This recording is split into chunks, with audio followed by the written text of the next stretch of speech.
Hello friends, ಎಲ್ಲರಿಗೂ ಸರ್ಗಮ್ಸ್ ನಳಪಾಕ YouTube ಚಾನಲ್ಗೆ ಸ್ವಾಗತ. ಇವತ್ತಿನ recipe street style cucumber chaat. Road ಸೈಡಲ್ಲಿ ಯಾವ ರೀತಿ ಸೌತೆಕಾಯಿ ಚಾಟನ್ನು ಮಾಡ್ತಾರೆ ಅಂತ ನಾನು ನಿಮ್ಮೊಟ್ಟಿಗೆ ಶೇರ್ ಮಾಡ್ಕೊಂಡಿದ್ದೀನಿ. ತುಂಬಾ ಸುಲಭ ಹಾಗೂ ತುಂಬಾ ಟೇಸ್ಟಿಯಾಗಿರುತ್ತೆ.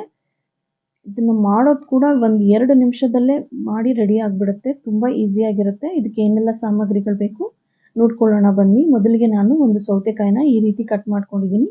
ನೀವು ಯಾವ ಶೇಪಲ್ಲಿ ಬೇಕಾದರೂ ಇದನ್ನು ಕಟ್ ಮಾಡ್ಕೊಳ್ಬೋದು. ನಂತರ ರುಚಿಗೆ ತಕ್ಕಷ್ಟು ಉಪ್ಪು, ಒಂದು 1/4 ಟೀ ಸ್ಪೂನ್ ಅಷ್ಟು ರೆಡ್ ಚಿಲ್ಲಿ ಪೌಡರ್, ಒಂದು 1/4 ಟೀ ಸ್ಪೂನ್ ಅಷ್ಟು garam masala powder, 1/4 tea spoon ಅಷ್ಟು ಪೆಪ್ಪರ್ ಪೌಡರ್, ಸ್ವಲ್ಪ ಕೊತ್ತಂಬರಿ ಸೊಪ್ಪು ಹಾಗೂ ಒಂದು ಅರ್ಧ ನಿಂಬೆ ಹಣ್ಣನ್ನು ಹಾಕಿ ಚೆನ್ನಾಗಿ ನಾವೀಗ ಮಿಕ್ಸ್ ಮಾಡ್ಕೊಳ್ಳೋಣ.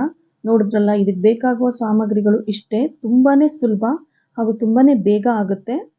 ಇದನ್ನು ನಾವು ಮಧ್ಯಾಹ್ನದ ಊಟದ ಜೊತೆಗೆ ಸಲಾಡ್ ಆಗಿ ಕೂಡ ತಿನ್ಬೋದು, ಅಥವಾ ಡಯಟ್ ಮಾಡ್ತಿರೋರು ಈವ್ನಿಂಗ್ ಸ್ನ್ಯಾಕ್ಸ್ ಆಗಿ ಕೂಡ ತಿನ್ಬೋದು. ತುಂಬಾ ಸುಲಭ. ಯಾವಾಗಲೂ ಒಂದೇ ಥರ ತಿಂದು ಬೋರ್ ಆಗಿದ್ರೆ ಈ ರೀತಿ ಮಾಡ್ಕೊಳ್ಳಿ, ತುಂಬಾ ಚೆನ್ನಾಗಿರುತ್ತೆ. ಮಾಡೋದು ಅಷ್ಟೇ ಸುಲಭ, ತಿನ್ನೋದಕ್ಕಂತೂ ತುಂಬಾ ಟೇಸ್ಟಿಯಾಗಿರುತ್ತೆ. ನಂತರ ಚೆನ್ನಾಗಿ ಮಿಕ್ಸ್ ಮಾಡಿದ ನಂತರ ನಾವು ಇದನ್ನು 1-2-3 ಸಲ ಈ ರೀತಿ ಟಾಸ್ ಮಾಡ್ಕೊಳ್ಳೋಣ. ಹಾಗಾಗಿ ಮಸಾಲೆ ಎಲ್ಲ ಕರೆಕ್ಟಾಗಿ ಇಟ್ಕೊಳ್ಳುತ್ತೆ ಅಂತ. ನೋಡಿದ್ರಲ್ಲ, ಎಷ್ಟು ಸುಲಭವಾಗಿ ಈ ರೀತಿನೂ ಮಾಡ್ಕೊಂಡು ತಿನ್ಬೋದು ಅಂತ. ನೋಡಿದ್ರಲ್ಲ, ತುಂಬಾ ಅದ್ಭುತವಾದ ರೀತಿಲಿ ತುಂಬಾ ಚೆನ್ನಾಗಿ ಬಂದಿರುತ್ತೆ. ನೋಡಿ ಯಾವ ರೀತಿ ಕಾಣಿಸ್ತಿದೆ ಅಂತ ನಾನು ನಿಮ್ಮೊಟ್ಟಿಗೆ ಶೇರ್ ಮಾಡ್ಕೊತಾ ಇದ್ದೀನಿ. ಮಕ್ಕಳು ಕೂಡ ತುಂಬಾ ಇಷ್ಟಪಟ್ಟು ತಿಂತಾರೆ. ನಾವಿದು ತುಂಬ ಸ್ಪೈಸಿಯಾಗಿ ಏನೂ ಮಾಡಿಲ್ಲ, ಆದರೆ ತುಂಬ ಟೇಸ್ಟಿಯಾಗಿ ಮಾಡ್ಕೊಂಡಿದ್ದೀವಿ.